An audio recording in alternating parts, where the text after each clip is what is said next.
Everyone, this is Shikha Srivastava from mathematics farm. आज हम लोग क्या पढ़ेंगे? आज हम लोग class 7 chapter 10 that is algebraic expressions में ट्राई दीज सॉल्व करेंगे, जो कि पेज नंबर 162 पर गिवन है और ये मैं अपडेटेड एनसीईआरटी सिलेबस के अकॉर्डिंग आप लोगों को पढ़ा रही हूँ। First question is what are the terms in the following expressions. यहाँ पे जो एक्सप्रेशंस गिवन है इसमें क्या क्या टर्म्स है, show how the terms are formed. Then उसके बाद आपको दिखाना है कि ये जो टर्म्स है ये कैसे फॉर्म हुए हैं।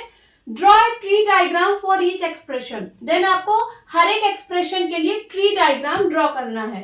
तो चलिए सबसे पहले इन एक्सप्रेशंस में क्या क्या टर्म्स है ये बताते हैं। यहाँ पे देखिए 3 एक्सप्रेशंस गिवन है। First expression is 8y plus 3x square. इस एक्सप्रेशन में 2 टर्म्स है, पहला टर्म है 8y और दूसरा टर्म है 3x स्क्वायर। तो चलिए लिखते हैं टर्म्स इसमें क्या क्या है।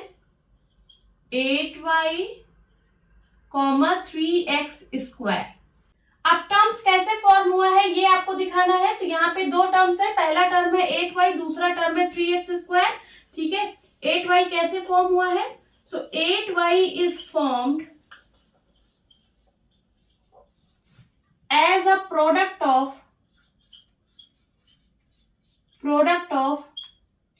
8 and y।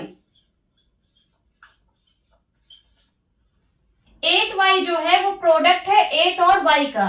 ठीक है, 8 और y को जब आप मल्टीप्लाई करोगे तो आपको क्या मिलेगा? 8y। अब 3x स्क्वायर कैसे फॉर्म हुआ है? सो 3x square is formed as a product of 3, x and x। ठीक है, 3x और x को जब आप मल्टीप्लाई करोगे तो आपको मिलेगा क्या? 3x square. अब चलिए इस एक्सप्रेशन का ट्री डायग्राम बनाते हैं। ट्री डायग्राम कैसे बनाते हैं? सबसे पहले हम लिखते हैं एक्सप्रेशन, देन उसके बाद लिखते हैं टर्म्स एंड देन लिखते हैं फैक्टर्स। एक्सप्रेशन क्या है? 8y plus 3x square. इस एक्सप्रेशन में 2 टर्म्स हैं, पहला टर्म है 8y और दूसरा टर्म है 3x स्क्वायर। 8y के क्या क्या फैक्टर्स हैं? 8 and y, 8 and y। 3x square के क्या क्या फैक्टर्स हैं? सो 3x एंड x। टर्म्स के लिए हम कंटिन्यूअस लाइन बनाते हैं और फैक्टर्स के लिए हम डॉटेड लाइन बनाते हैं। ठीक है, ये चीज ध्यान देना, टर्म्स के लिए हम लोग कंटिन्यूअस लाइन बनाते हैं और फैक्टर्स के लिए डॉटेड लाइन बनाते हैं। अब फैक्टर्स क्या होते हैं ध्यान से समझिए। 8y जो है वो 8 और y का प्रोडक्ट है। 8y जो है वो 8 और y का प्रोडक्ट है, तो 8y के फैक्टर्स होंगे 8 एंड y। उसी तरीके से 3x स्क्वायर जो है वो 3, x एंड x का प्रोडक्ट है। ठीक है, तो 3x स्क्वायर के फैक्टर्स होंगे 3, x and x। Now second expression is 7mn minus 4। इसमें क्या क्या टर्म्स है? इसमें 2 टर्म्स है, पहला टर्म है 7mn और दूसरा टर्म है -4। 7mn, -4। 7mn कैसे फॉर्म हुआ है? तो 7mn is formed as a product of 7, m and n। 7mn जो है वो 7, m और n का प्रोडक्ट है।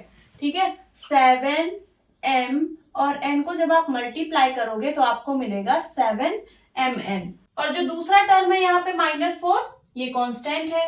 अब चलिए इसका ट्री डायग्राम बनाते हैं।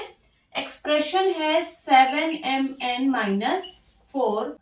इसमें 2 टर्म्स है, पहला टर्म है 7mn और दूसरा टर्म है -4। 7mn के फैक्टर्स हैं 7, m एंड n। और -4 जो है ये कांस्टेंट है, ये फैक्टराइज नहीं होगा। Now third expression 2x square y।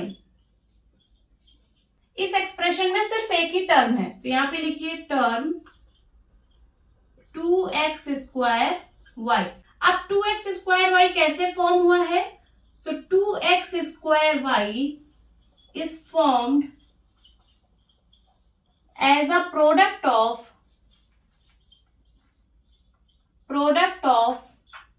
2, x एंड y। 2x स्क्वायर वाई जो है वो 2, x एंड y का प्रोडक्ट है। जब आप 2x और y को मल्टीप्लाई करोगे तो आपको मिलेगा 2x स्क्वायर वाई। अब चलिए इस एक्सप्रेशन का ट्री डायग्राम बनाते हैं। एक्सप्रेशन गिवन है 2x स्क्वायर वाई। इस एक्सप्रेशन में सिर्फ एक ही टर्म है, ठीक है, that is 2x square Y. इसके फैक्टर्स क्या क्या हैं? तो इसके फैक्टर्स हैं 2x and y। Note down कर लीजिए। Now second question, right 3 expression each having 4 terms.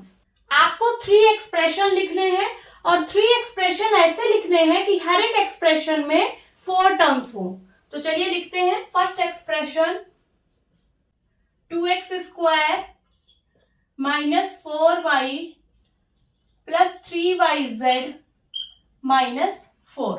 देखिए जो एक्सप्रेशन मैंने लिखा है इसमें 4 टर्म्स है। पहला टर्म है 2x स्क्वायर, दूसरा टर्म है माइनस 4y, तीसरा टर्म है 3yz और चौथा टर्म है minus 4। Second expression 3y square x minus 2yz plus 4y minus 5। ये मैंने सेकेंड एक्सप्रेशन लिखा। इस एक्सप्रेशन में 4 टर्म्स है। पहला टर्म है 3y स्क्वायर x, दूसरा टर्म है माइनस 2yz, तीसरा टर्म है 4y और चौथा टर्म है माइनस 5। अब चलिए थर्ड एक्सप्रेशन लिखते हैं।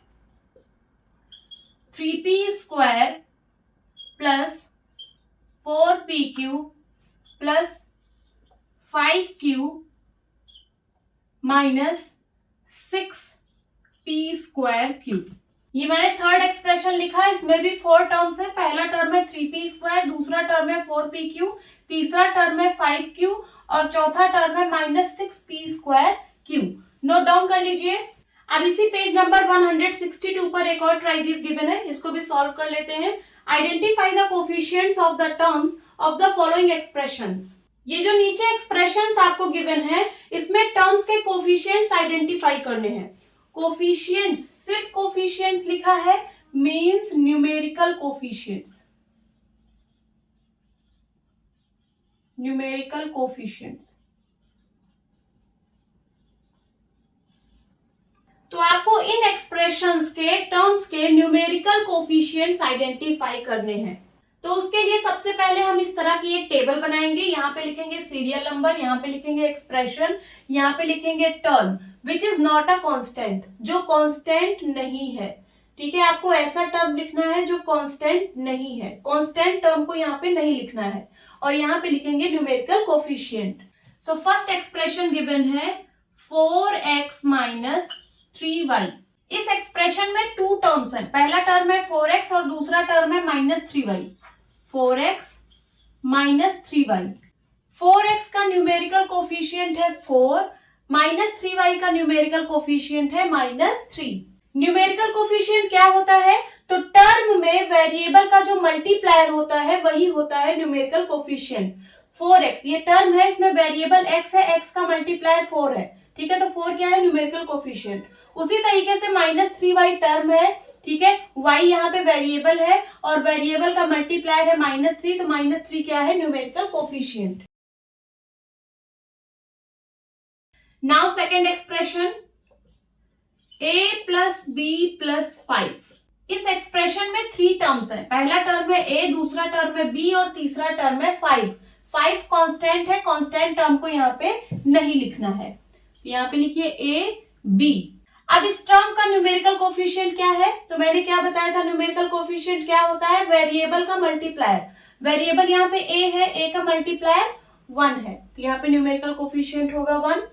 b का क्या होगा न्यूमेरिकल कोफिशिएंट? b का भी 1 होगा।